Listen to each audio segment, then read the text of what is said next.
Welcome to the We Study Billionaires YouTube channel. I'm your host, Clay Fink. On today's episode, I wanted to share my intrinsic value analysis on a company called Constellation Software, ticker CSU. We've recently released an episode covering Constellation Software on the We Study Billionaires podcast, episode 531, which I highly recommend checking out if you're interested in learning more about this company. Constellation stock is up over 125x since its IPO in 2006, and I just recently purchased shares in this company mainly because of the incredible management team this company has in place, most notably their president and founder, Mark Leonard. Mark Leonard may very well go down as one of the greatest capital allocators of our time, as his company has achieved an average annual rate of return of its stock of 34% since inception. With that, let's dive right into today's episode.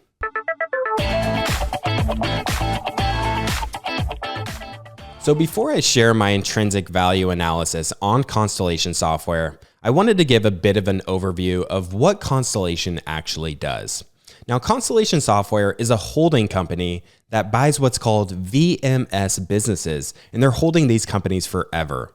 VMS stands for Vertical Market Software, which is essentially a software product that is created specifically for a very specific niche or industry. So they're purchasing all these small businesses, taking all those profits, and going out and buying more of these VMS businesses. Here on their website, you can see it says, Constellation Software is a leading provider of software and services to a select group of public and private sector markets. We acquire, manage, and build industry-specific software businesses which provide specialized, mission-critical software solutions that address the particular needs of our customers. And here you can see we're establishing a broad portfolio of software businesses to provide our customers and shareholders with exceptional returns. And if you look at the track record of this company, they are very good at doing what they do. Now, the average purchase price of the companies they're buying to hold within their holding company is around $5 million, but that's gradually increased over recent years as they've started to make more larger acquisitions. And some qualities you'll find in these businesses is they have high margins, they're higher growth, they're asset light, and they have recurring revenue.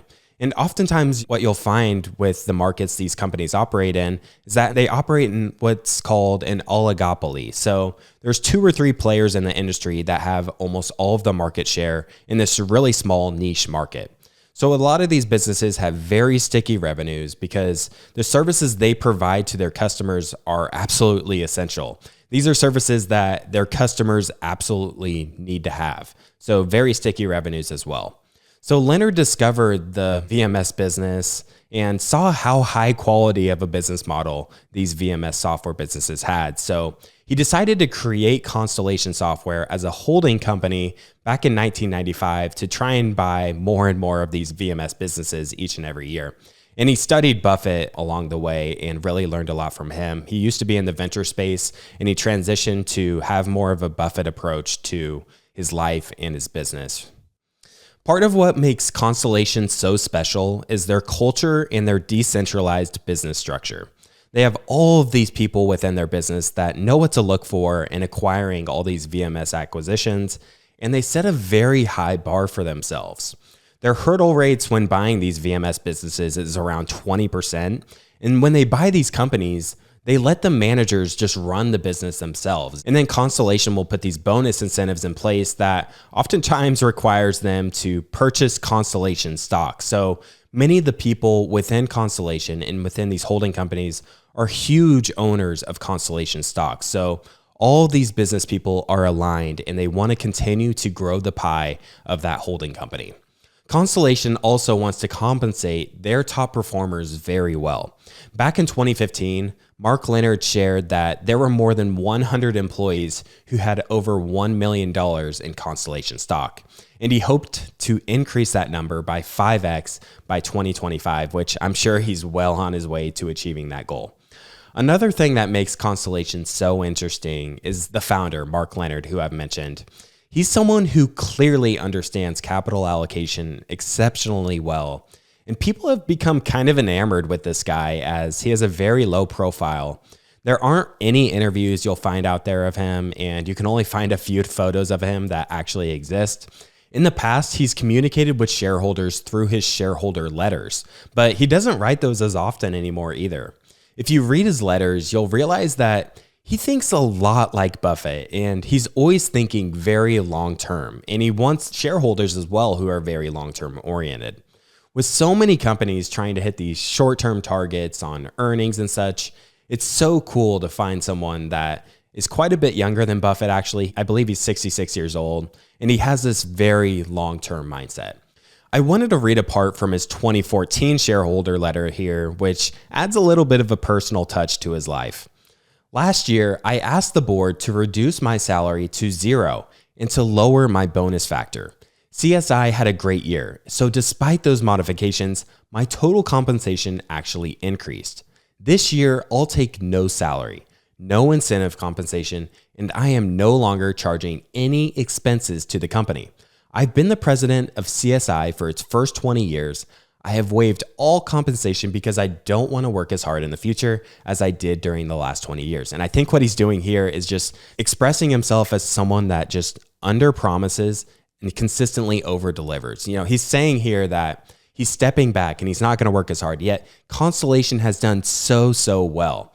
He says, cutting my compensation will allow me to lead a more balanced life with less oppressive sense of personal obligation. I'm paying my own expenses for a different reason. I've traditionally traveled on economy tickets and stayed at modest hotels because I wasn't happy freeloading on the CSI shareholders. And I wanted to set a good example for the thousands of CSI employees who travel every month. I'm getting older and wealthier and find that I'm willing to trade more of my own cash for comfort, convenience, and speed. So I'm afraid you'll mostly see me in the front of the plane from here on out. I love what I'm doing and don't want to stop unless my health deteriorates or the board figures it's time for me to go. We have an impressive board. I trust them to determine when I'm no longer adding value as a senior executive in the company. I recognize that some of our directors, shareholders, and employees have or are going to have misgivings about this arrangement. I'm still planning to do the work that I've always done: acquisitions, monitoring, best practice development, investor relations, and financing. I'm just not going to do all the weekends, all-nighters, and a constant grind of a 60-hour plus work week that characterizes my earlier career. Keep in mind that CSI has an unconventional organizational structure, and we seem to have prospered to date without a lot of centralized control and command. While I may not be traveling as much as before, nor putting in as many hours, CSI has lots of seasoned and accomplished managers at our operating group level who have become far better coaches, culture bearers, and hypothesis generators than I ever was. Now you can see here just kind of the type of guy he is. Like I said, he underpromises and consistently over-delivers. This is back from 2014, and this stock has just crushed it ever since. And I just find it so interesting and impressive what he's done. So I'm definitely of the belief that Leonard is a brilliant capital allocator, and he'll always do what is best for the shareholders. He won't try to lie. He won't try to take advantage of them. He will always do what's best for shareholders. So let's talk about the intrinsic value of Constellation. Since this company trades on the Canadian Stock Exchange, the company isn't in our TIP finance tool. So I built a simple intrinsic value calculator here myself in Excel. It's all pretty basic. I like to keep it pretty simple when I'm valuing a company. At the time of this recording, you'll see that the company's market cap is around 50 billion Canadian dollars, and they currently trade at a price to free cash flow of around 30, which is quite high relative to the overall market. And then you can see here, I added a few statistics. Their 5-year average revenue growth rate is around 12%. Their 5-year average free cash flow growth rate is almost 21%. And then their 5-year average return on invested capital is around 24%. So these three metrics I like to look for when I'm analyzing a company and looking at their intrinsic value. I want to see how much their revenues have grown over the years, how much their free cash flows have grown, and then how well is that company reinvesting back into the business. And all three of these are really pretty good for Constellation. Now, as value investors, you only want to purchase a business at a price conservatively below what you believe the business is worth, or the business's intrinsic value. So in my base case valuation for Constellation, I broke their growth out into two parts. I have their free cash flows growing at 16% for the first 5 years, and then 12% for the next 5 years. And then I set a terminal multiple at 20. Today it's around 30, the price to free cash flow multiple. I'm going to assume it's 20 in 10 years. So here's where my terminal multiple comes in. So here you can see my free cash flows. They start at the 1,600 Canadian dollars. Then they grow at 16% over the first 5 years, and then 12% over the next 5 years. Then I have the 10-year terminal multiple.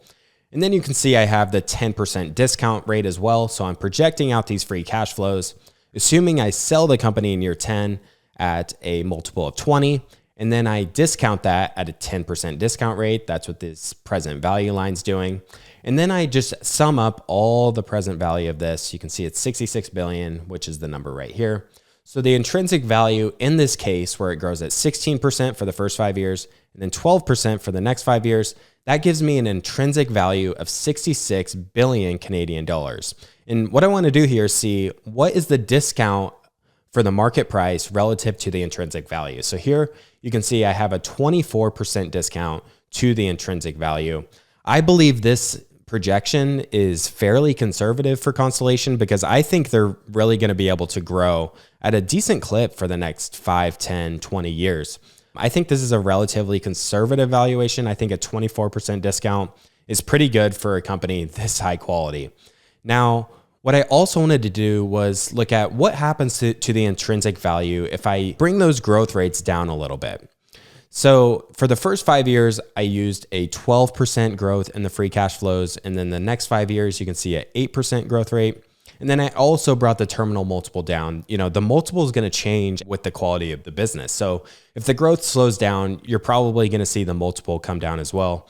And you can see in this scenario, I come up with an intrinsic value of 40 billion, which means that this intrinsic value is 23% below the current market price. So if we believe that the company's free cash flows are going to grow at this rate, then we wouldn't want to purchase the company today because it's essentially overvalued.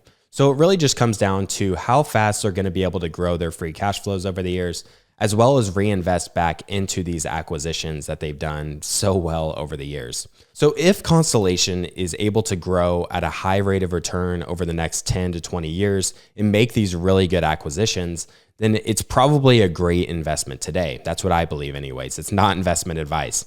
But if they see their growth slow significantly, they probably won't perform anywhere near as well as they have in the past. Now, to round out my discussion here, I wanted to pull a quote from one of Mark Leonard's letters here.